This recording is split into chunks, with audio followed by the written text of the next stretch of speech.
이번 주 승부.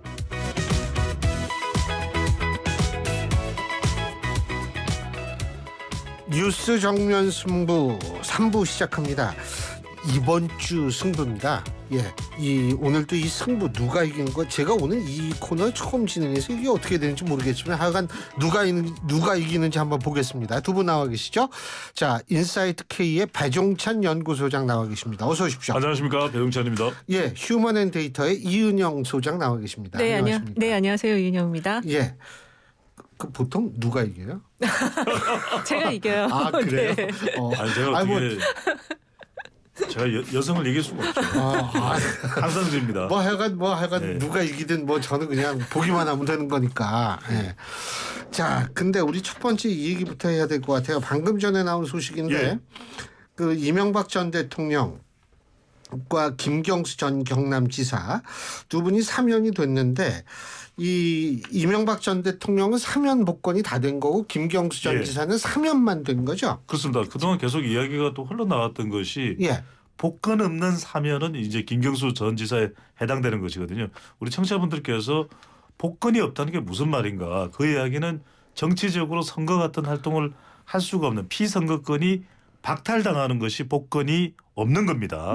그러니까 김경수 전 지사 정치를 못하는 거죠, 나와도. 맞습니다. 네. 간단히 얘기하면 2028년까지 선거에 출마할 수가 없습니다. 그러니까 다음 총선, 2026년 지방선거, 그리고 2027년 대선에도 출마하지 못한다는 건데, 그동안 여론조사는 이명박 전 대통령이나 김경수 전 지사 모두 사면에 대한 반대 여론이 높았습니다. MBS 여론조사인데 케이스테 리서치, 한국리서치, 에머레인 퍼블릭, 코리아 리서치 인터내셔널이 자체 조사로 지난 12일부터 14일까지 실시한 조사입니다.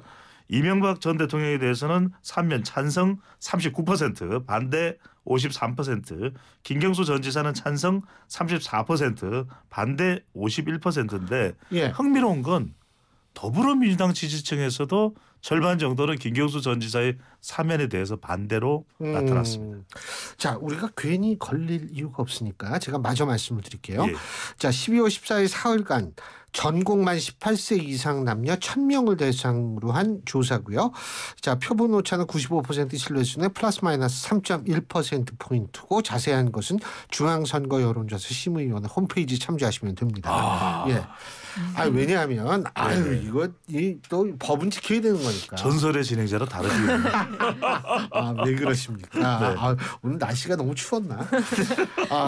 근데 자, 이번 주 승자 이 배종찬 소장께서는 대통령 지지율을 꼽으셨고, 우리 이 소장님은 뭘 꼽으시겠어요? 저는 승자는 지금 김장연대 꼽았고요. 김장연대. 네. 지금 요새 김장연대가 핫하더라고요.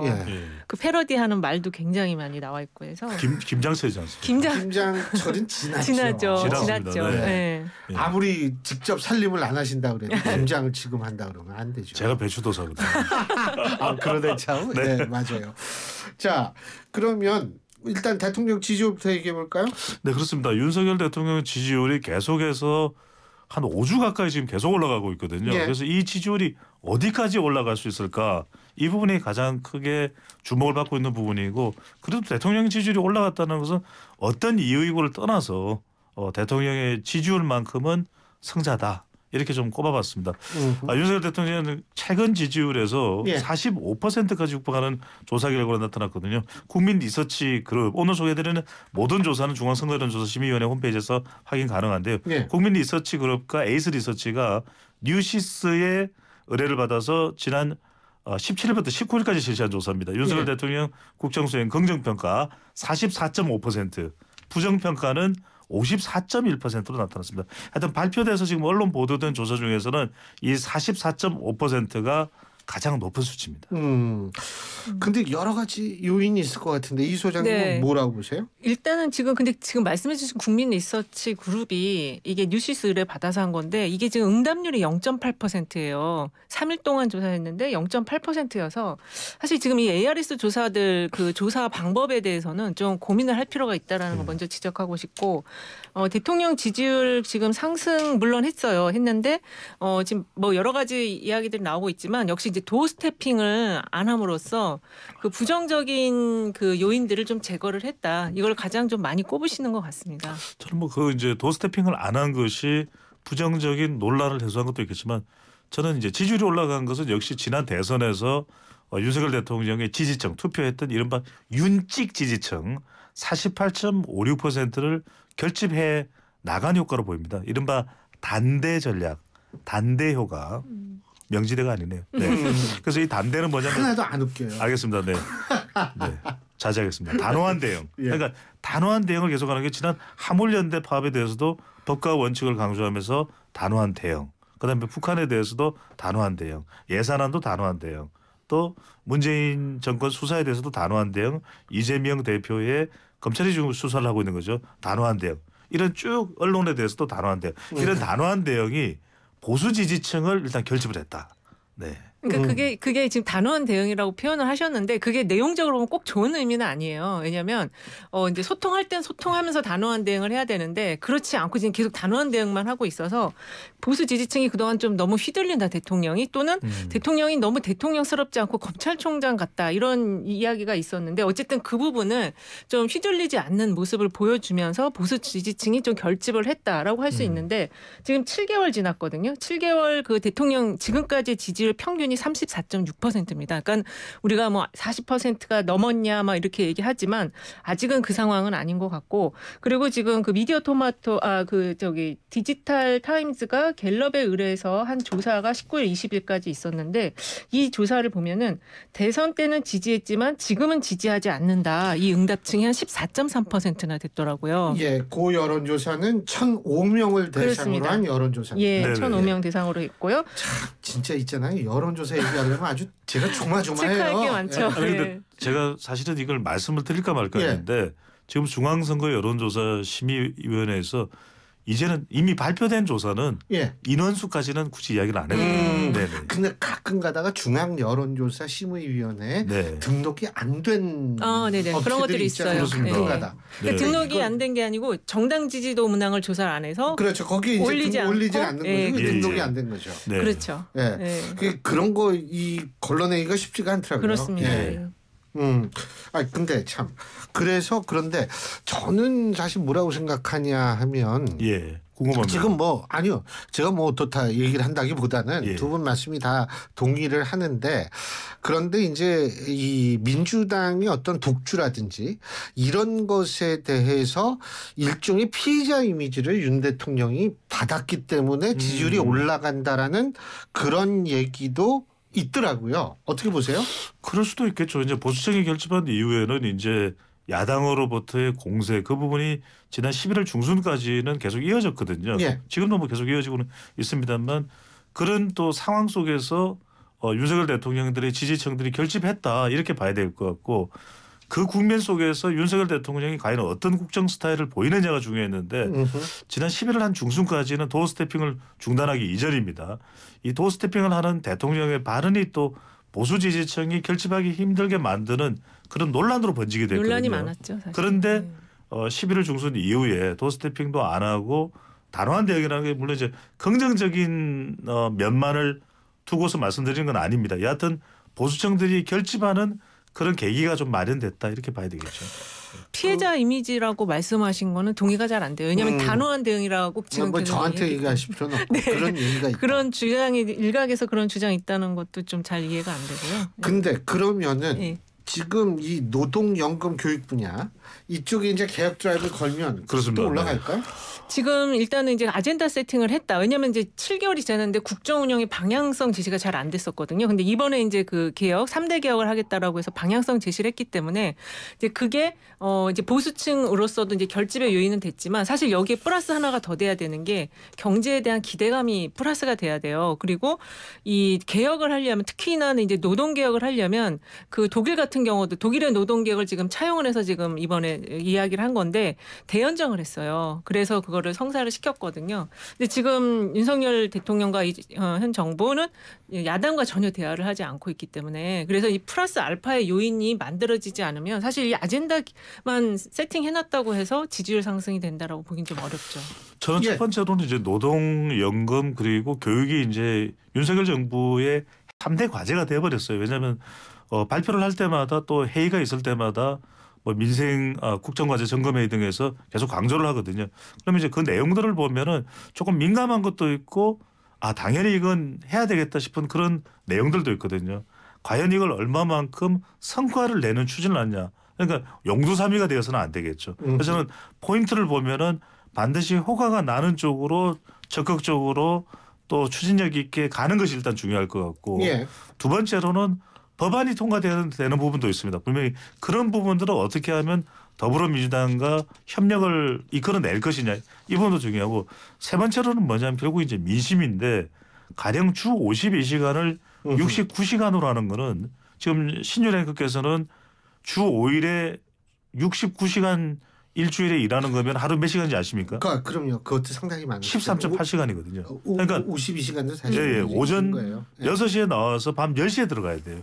그래서 저는 이건 조금 과할 정도의 그런 69시간이 왜냐하면 전체 업종은 아닐 텐데도 그렇게 인식되는 부분이 있거든요. 얼마나 민심의 탄력을 받느냐 지지를 받을 수가 있느냐가 저는 이 3대 개혁의 핵심일 수가 있는 거죠. 사실 그 노동개혁하기 위해서는 노사정위원회가 대화의 틀을 만들어야 되거든요. 근데 지금 노사정위원회 위원장이 김문수 위원장인데 무슨 일을 하시는지 경사노위. 네. 경사노위. 예. 네. 그래서 일단 지금 백업이 정부의 어떤 주요한 부서에서 지금 대통령 3대 개혁 아젠다에 대한 백업 작업이 안 이루어지고 있다. 그리고 지금 아까 말씀드린 디지털 타임즈와 갤럽 조사에서 보면은 향후에 개혁 과제로서 무엇을 해야 되느냐 1위가 정치 개혁이 나왔어요. 가장 높습니다. 네, 39.2%가 나와서 노동개혁은 18.9%, 교육개혁이 11.2%, 연금개혁 10.8%여서 사실 국민들은 지금 대통령의 개혁 아젠다보다는 정치개혁을 좀 했으면 좋겠다. 이게 훨씬 많다. 이렇게 볼 수 있을 것 같습니다. 정치개혁 어떻게 해요?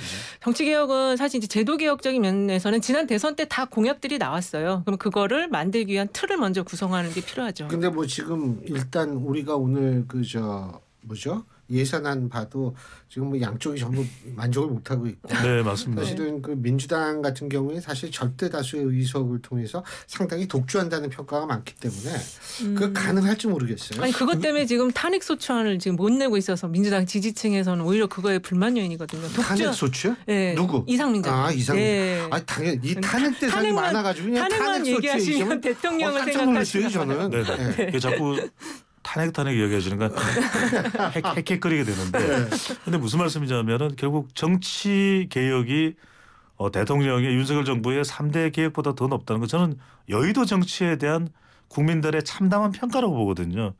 그러니까 MBS 여론조사에서도 그런 결과들이 있었습니다.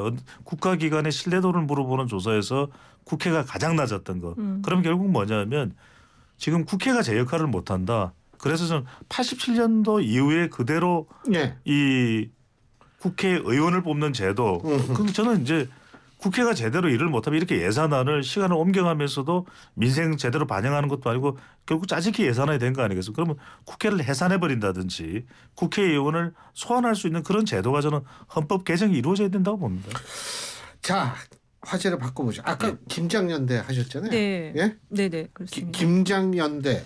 지금 김장연대라는 게 이제 장제원 의원하고 김기현 의원 그렇죠. 이 연대 말씀하시는 거죠? 그죠? 예. 제가 이거 왜 승자로 꼽았냐면 어쨌든 지금 비대위 여당 비대위에서 당신 100%로 확정을 했습니다. 이제 순순하게 비대위가 아니라 물론 이제 전국위원회에서 전국위원회에서까지 이제 확정이 돼갖고 이게 이제 100% 룰로 가는데요. 이게 이제 100% 룰로 가기 위한 이유가 결국 김장연대에서 김기현 지금 전 원내대표를 대표로 만들기 위한 게 아니냐. 또 일각에서는 아직 윤심은 없고 일단 룰만 그렇게 만들었는데 이 룰은 유승민 전 대표를 견제하기 위한 거다. 이런 지적들이 많아요. 그래서 어쨌든 이 김장연대가 지금 현재에서 이제 전대 준비 전까지는 상당히 좀 중심에 정치권의 특히 여당의 중심의 인물로서 드러날 수밖에 없다. 그래서 전 여기를 뽑았는데 지금 이 비윤계 쪽에서 이 김장연대에 대한 비난이 굉장히 높습니다. 근데 사실 지금 이번 구조 비대위 100%를 개정한 초재선 의원 숫자 보니까 여기가 이제 아직은 숫자가 적어요. 그렇지만 지금 이게 지금 김장철도 아닌데 뭐 하는 거냐 또 혼자서 못 이긴다는 거 티내는 거냐 무슨 골목 대장 뽑냐 이런 식으로 비윤계에서 반발이 지금 엄청 많이 나오고 있어서 1월 초에는 이 문제가 어떻게 전개될지가 좀 중요할 것 같습니다. 근데 사실 따지고 보면 지금 국민의힘 당원수가 80만일 거예요. 그렇죠. 네. 그렇죠. 지금 예전에 20만이었다 80만이 됐고 네. 그렇죠. 특히 20에서 40까지가 많이 늘고 있다고 맞습니다. 그러는데 예. 그거 그렇게 우리가 단순하게 예상하기 좀 힘들지 않나 어떻게 보세요? 그렇죠. 지금 결국 당원 100%라는 것은 관련된 뭐 조사 결과도 또 계속해서 나왔지만 예. 유승민 전 의원이 죄송합니다. 전체 응답자에서는 높은 지지를 받지만 결국 중요한 것은 당원 100%가 됐다는 것은 국민의힘 지지층. 그러니까 당원은 더 적극적인 국민의힘 지지층이겠죠. 당원인데 국민의힘 지지를 안 할 리는 없다고 봐야 될 것 같고요. 그렇다면 국민의힘 지지층에서 결국 결선 투표가 된다는 것은 친윤 단일 후보거든요. 친윤 단일 후보를 유승민 전 의원이 넘어서기는 어렵다고 봐야 되는 것이겠죠. 자, 또 오늘 새우 얘기도 잠깐 나왔는데 새우가 두 마리가 모였다도 네. 새우는 새우다. 네네. 정말 언어의 마술사예요. 예. 어떻게 보셨어요? 저는 이거 먼저 제가 말씀드리면 예. 제발 좀 정치인들이 이준석 전 대표도 정치인이라고 한다면 저는 제발 비유 좀 안 했으면 좋겠어요. 새우 이야기를 하면 저는 새우 튀김이 생각나거든요. 그래. 예, 그리고 이제 정진석 비대위원장은 여기서 또 맞받아서 뭐냐면 그러니까 정진석 비대위원장도 얼마 전에 뭐 학급 반장 이야기하고 있는데 세월하는 이야기가 이전 대표의 발언이 폄하다 이러면서 고래와 고등어 이야기를 하거든요. 제발 생선을 그냥 내버려뒀으면 좋겠어요. 지금 왜냐하면 고등어 제가 좋아하는 고기고 삼치도 좋아하는데 제발 이런 비유에서 고등어가 또 이게 회가 아주 기가 막히죠. 엄청나죠. 이게 마구로죠. 근데 네. 저는 이게 서로 이렇게 감정을 긁을 일이 아니라 제발 해야 되는 이야기만 좀 하고 더 발전적인 이야기를 하면 되는데 예. 이런 비유가 오히려 더 상대방을 감정을 격하게 만들어 이게 버리거든요. 지금 그럴 이유는 없는 거겠죠. 확장성이 안 되는 부분을 이준석 대표가 뭐처럼 얘기 안 하다가 지금 한 것 같아요. 김기현 전 원내대표가 요새 많이 하는 것 같은데. 근데. 요새 이제 갑자기 지금 하는데 예, 예. 그 전까지 입 다물고 있었거든요. 근데 지금 김기현 전 원내대표가 여러 가지 조사에서 보면 한 자리 숫자입니다. 그래서 지금 이분이 이렇게 여러 가지 100% 룰까지 만들어서 뒷받침을 해준다고 해도 과연 이 여당의 대표가 될 수 있을지가 상당히 의문거가 되고 있어요. 우리가 알 수는 없고 그쵸. 이제 그분이 오셔야지 이게. 그러니까 윤심이 이분이 아니라는 얘기까지 나오고 있는 상황이니까요. 그거야 이제 두고 봐야 되는 거고. 예. 시간 다 됐으니까 3부는 여기서 줄이고요. 잠시 뒤 4부에서 계속하죠. 4부도 이번 주 승부 계속 이어갈 텐데요. 자, 3부에서 승자를 얘기했으니까 당연히 패자를 얘기해야지. 패자도 이게 또 아름다운 패배도 있고 이런 거니까 네. 패자 좀 꼽아야 될 것 같은데. 자, 배종찬 소장께서는 네, 민주당 지지율을 꼽았습니다. 패자가. 네, 그런 네, 이유가 국민의힘 지지율은 이제 대통령 지지율과 연동되면서 이제 최근 자동응답 조사에서 대통령 지지율과 비슷하게 나타나고 있거든요. 예. 일종의 커플링되는 현상 그런 예. 현상들이 이제 데이터상에서 나타나는데 물론 여전히 더불어민주당이 약간 앞서는 조사 또 팽팽한 조사 많이 있습니다. 하지만 최근에 나온 조사 결과를 보면 뚝 떨어진 조사가 있습니다. 이 쿠키 뉴스가 한길 리서치에 의뢰해서 지난 17일부터 19일까지 실시한 조사이고요. 이 조사에서 어느 정당을 지지하는지 물어보았는데 정말 이 조사 결과에서 이 더불어민주당이 27%입니다. 예. 그리고 국민의힘이 38.4%로 국민의힘이 10% 이상 앞서는 조사 결과로 나타났거든요. 그러니까 분명히 제가 다시 한번 거듭 재차 설명드리면 다른 결과의 조사도 분명히 많이 있습니다. 그런데 이렇게 뚝 떨어진 조사 결과가 있다는 것은 뭔가 최근 더불어민주당의 이 체력 자체가 당의 체력이 정당 지지율이거든요. 심상치 않다. 그래서 패자로 꼽았습니다. 아니 지금 미디어 토마토 조사는 또 더불어민주당이 44.6이고 국민의힘이 40.1이에요. 그래서 말씀드렸잖아요. 네. 제가 이제 말씀드린 이유는 네. 더불어민주당 지지율이 낮게 나온 걸 일부러 가져온 게 아니라 네. 이런 조사 결과도 있다 이렇게 그러니까 두 개를 같이 소개해 주시면서 얘기를 예, 하셔야 예. 되는데 근데 지금 정당 지지율이 네네. 정당 지지율이 이 조사마다 조금씩 달라요. 그래서 이 정당 지지층 응답이 이게 순서하고 좀 연관이 있는 것 같습니다. 왜냐하면 정당 지지율을 먼저 물어보면은 여당 쪽이 좀 높게 나오고 뒤에 물어보면 또 야당 쪽이 높게 나와요. 약간 패턴이 좀 그런 게 있어서 조금 더 살펴봐야 되는데 어쨌든 지금 말씀하신 것처럼 민주당이 최근에 조금 지지율이 빠진 흐름은 있다. 이렇게 정리할 수 있을 것 같고요. 그 이유는 아무래도 이 사법적으로 너무 두들겨 패니까 팬다는 표현 적절하진 않을지 모르겠지만 너무 지금 코너로 몰아가니까 지지층들도 신이 안 나는 그런 분위기인 것 같아요. 어떤 정치적 효능감을 잘 못 느끼는 분위기. 그래서 지지율이 조금 빠진 것이 아닌가 이렇게 보여지고 저는 패자를 이재명 대표를 꼽았습니다. 그러니까 실제 이재명 대표가 무엇을 잘못해서 꼽았다라기보다는 이제 소환을 받았거든요. 그래서 그거에 대해서 이재명 대표도 일단은 이제 당당하게 맞서겠다. 그리고 대통령 가족은 그럼 언제 조사하냐 이렇게 얘기를 하면서 어쨌든 본인의 이제 그 정치적인 칼날에 대해서 본인도 나가서 뭔가 조사를 받겠다라는 의사는 표명을 했어요. 그래서 그 조사를 받겠다고요? 소환을 했으니까 일단은 뭐 이제 근데 지금 소환이요 여러 개가 있잖아요. 그래서 아니요 소환은 여러 개가 안 되고 네. 지금까지는 딱 2개 있었거든요.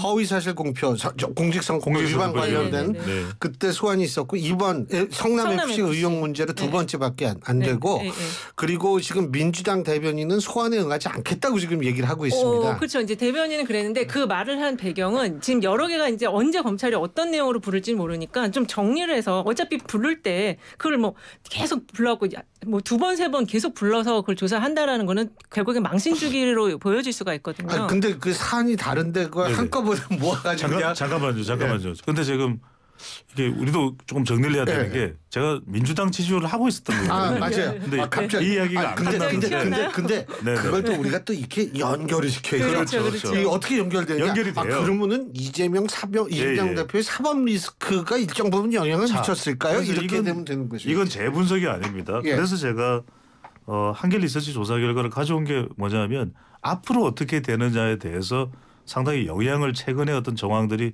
주고 있다. 근데 제가 한 이야기가 아니라 조홍천 의원이 이런 이야기를 했습니다. 윤 대통령 지지율은 올라가고 있는데 민주당은 위축되어 있다. 그 이유가 이재명 대표 때문이다. 그런데 이 이야기를 한 것이 오늘 우리 방송에도 출연을 했죠. 박영선 전 의원도 똑같은 이야기를 하고 있어요. 그래서 상당히 지금 민주당이 위기다. 저는 이게 민주당 의원이나 전 의원이 이재명 대표를 또 폄훼하기 위해서 깎아내리기 위해서 한 발언은 아니라고 보거든요. 그만큼 지금 한국갤럽이나 MBS 여론조사나 전화면접조사로 추세로 나오고 있는 것도 불과 2, 3개월 전까지만 하더라도 더불어민주당이 앞서는 조사 결과의 추세가 끊겼다. 이렇게 볼 수 있습니다. 근데 이제 거기에서 리더십 문제가 나오더라고요. 그쵸? 어떻게 보세요? 네, 저도 이제 그 부분은 좀 동의하는데요. 일단은 지금 수사가 너무 많이 압박을 하니까 그 안에서도 그래도 리더십을 발휘할 부분이 있을 거예요. 그런데 그 부분이 좀 발휘가 안 되고 있다. 그래서 지금 이제 경청 투어라는 거를 하면서 자신은 이재명 대표 리더십을 좀 어떻게 끌어내 보려는 그런 움직임을 지금 하고는 있거든요. 근데 제가 궁금한 게 안동에 가서 그 경청 투어를 하는데 거기서 다시 본인이 얘기한 게 나 어제 소환장 받았다. 네? 이러고서 굉장히 그 정치적인 얘기 경청은 들어야 하는데 본인이 거기서 얘기를 했단 말이에요. 아니, 왜냐하면 이제 안동이라는 곳이 그러니까 이제 민주당 입장에서 볼 때 저는 잘했다 못했다 얘기하는 것이 아니고 민주당 입장에서 볼 때는 이거 들으러 갔는데 이게 좀 답답하다. 정치적 고향에 갔으니까 자신이 가장 하고 싶은 이야기를 생일날이었어요. 또 그날이 마침 그래서 한 것이고 아마 지금 다음 일정이 이제 광주를 가는데 28일 날 네, 그렇습니다. 그래서 거기서도 정치적인 어떤 의미가 있는 지역이기 때문에 분명히 자기의 목소리를 내는 거는 좀 필요하다 그렇게 보고 있습니다. 근데 저는 이제 뭐가 문제가 될 수밖에 없냐면은 이게 장애 민생 행보라고 그러는데 정작 그런 정치적 발언을 안 할 수는 없는 것이거든요. 그렇다면 장애 민생 행보하기 전에 이재명 대표의 지금 핵심 민생 행보의 내용과 주제는 뭔가 잘 모르겠어요. 전달이 안 돼요. 또 하나는 뭐냐면 그렇게 장애 민생 행보를 하면은 그 주변에 참여하는 사람들은 이재명 대표 지지층이거나 더불어민주당 지지층이거든요. 등장하는 피켓이 뭐냐면 윤석열 퇴진이에요.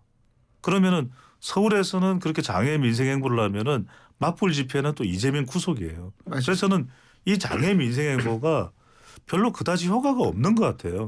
왜냐하면 장애 민생 행보를 해서 그 진위가 잘 전달이 됐다 그러면 이재명 대표를 비롯해서 지금 민주당의 지지율이 더 올라가야 되는데 그렇지는 않은 상황이거든요. 저는 더 효과적인 방법을 좀 고민해야 되는 것 아닌가. 이렇게 수사의 칼날이 목까지 턱 밑까지 들어오면은 사실 어떤 사람이라도 정치적 지지층이 결국 그렇게 해서 정치적으로 뭉칠 수밖에 없게 되는 거거든요. 관저 정치를 할 때 왜 야당 대표를 부르지 않는지 알 수가 없어요. 예산안 처리하는 그런 사실 이번 예산안 처리 대통령도 마음에 안 든다고 얘기했는데 정확하게 그럼 내가 어떤 것들이 필요하다고 야당에게 진정성 있게 설득을 했냐. 사실 예산안은 정부 여당이 야당을 향해서 설득을 하고 요청을 받아내는 작업인데 전혀 그런 게 없거든요. 아예 그게 없어요. 사실 국민들이 가장 걱정하는 거는 지금 뭐 여러 가지 조사를 보면은 내년도에 대한 그 경제에 대한 어떤 전망이나 이런 것들이거든요. 정부가 좀 경제에 올인해줬으면 좋겠고 야당과 대화하고 타협해서 힘을 좀 경제를 일으키는 데 힘을 쏟아줬으면 좋겠다는데 일단 대통령이 안 하니까요. 저는 이 말씀은 드려야 될 것 같아요. 무슨 말씀이냐면은 이게 어떤 사안의 대응에 대해서 분명히 차별적이고 논리적이어야 된다.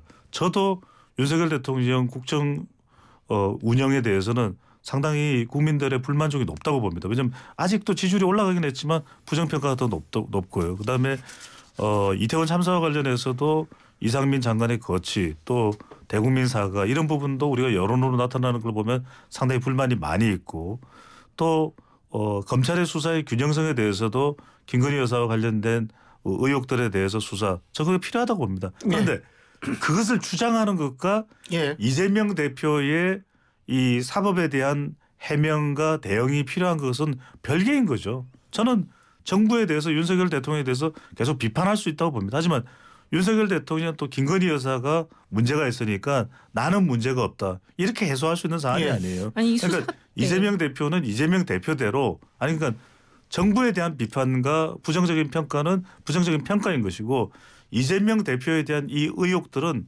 해소를 해야 되는 거죠. 아니 그 지금 정부가 여지껏 대장동으로 계속 수사를 지금 한 달 가까이 하고 있어요. 근데 정작 소환은 성남 FC 건으로 지금 했거든요. 아니 근데 그거는 우리가 나중에 또 소환을 할지 안 할지 우리가 미리 어떻게 알 수도 없는 거니까. 그러니까 지금 이게 지금 과연 그러면 검찰 수사가 정당하냐? 저는 이런 사안이라면 차라리 다 묶어서 특검으로 하는 게 맞다는 생각이거든요. 이게 지금 검찰이 수사하는 거는 개별 사안에 대한 수사가 아니고 대선 자금 수사를 하고 있는 거예요. 근데 지금 그렇지가 않고 소환은 또 성남 FC라고 그러면 그거 말고도 지금 할 게 엄청 많을 거예요. 아마 이재명 대표와 관련해서는. 근데 이렇게 기울어진 수사를 할 수가 있느냐. 저는 그런 생각이 들고. 그러니까 죄 없는 사람을 지금 그렇다? 죄 없는 사람이라고까지 제가 말할 수는 없지만 그래도 지금 수사의 방향 자체가 좀 산으로 가는 느낌은 있다. 그리고 지금 이재명 대표만 수사하는 게 아니고 전 정부에 대한 수사도 지금 병행적으로 추진을 하고 있잖아요. 그러니까 이게 국민들이 볼 때는 지금 대통령 되고 7개월 동안 수사하다 지금 끝났다.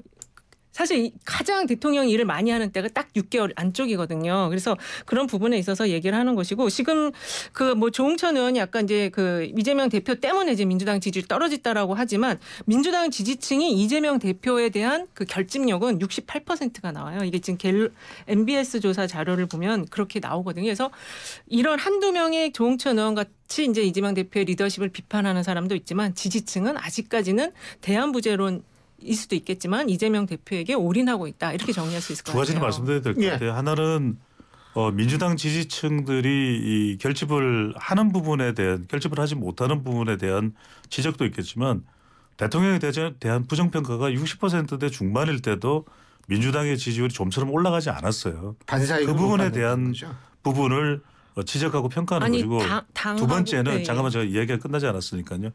두 번째는 뭐냐면 저도 이현영 소장님의 의견을 존중합니다. 그러니까 서로 어떤 생각이 같은 것도 있고 다른 것에 대한 말씀을 드리는 거죠. 또 하나는 이제 검찰의 수사의 공정성이나 뭐 정치 탄압적 성격이나 이런 부분에 대해서 비판할 수 있다고 봐요. 저는 앞으로도 계속 할 수 있다고 보는데 그런 걸 다 저는 다 포함하더라도 이재명 대표에 대해서 성남 FC가 됐든 아니면 대장동 의혹이 됐든 쌍방울 변호사비 대담 의혹이 됐든 결국 이재명 대표가 해소를 해야 됩니다.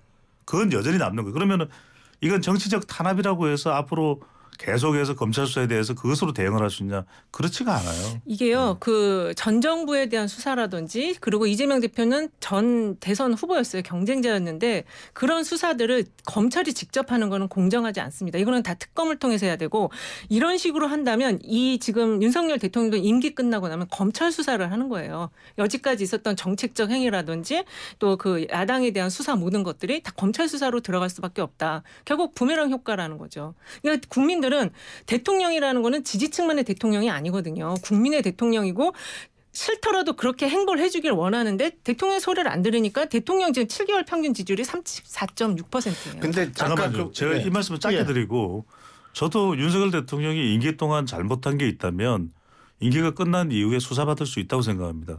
두 번째로는 뭐냐면 대통령이 임기 6개월이 됐든 8개월이 됐든 해야 될 일에 더 매진해야 된다는 그런 비판도 받아야 된다고 생각합니다. 예. 자, 그러니까 이재명 대표가 본인을 향하고 있는 검찰 수사에 대해서 물론 이것이 상당히 전면적이고 전격적일 수는 있습니다만 그렇다 하더라도 지금 정진상, 김용 다 구속됐잖아요. 그렇다면 자기를 향하고 있는 그 의혹들을 해소를 하라는 거죠. 왜냐하면 해소를 안 하면 이게 계속 따라다닐 수밖에 없는 것이고 예. 민주당의 당대표로서 민주당에도 당에도 영향을 줄 수밖에 없는 것이거든요. 예. 그것이 이재명 대표와 분리되지는 않는다는 걸 저는 계속 말씀드립니다. 알겠습니다. 그리고 사실은 뭐 윤석열 대통령 지지율 절대로 높은 지지율 아니죠. 아니죠. 근데 과거에 보면 이명박 전 대통령 당시 네. 그리고 노무현 전 대통령 당시의 지지율하고 거의 비슷하거든요. 아 그래도 그때는 사과할 건 사과하고. 아니 근데 교체할 어쨌든 이제 사람은 지지율을 교체하고. 얘기를 하니까 이제 제가 했어요. 말씀드린 거고. 예, 예. 자, 얘기를 넘어가서 네.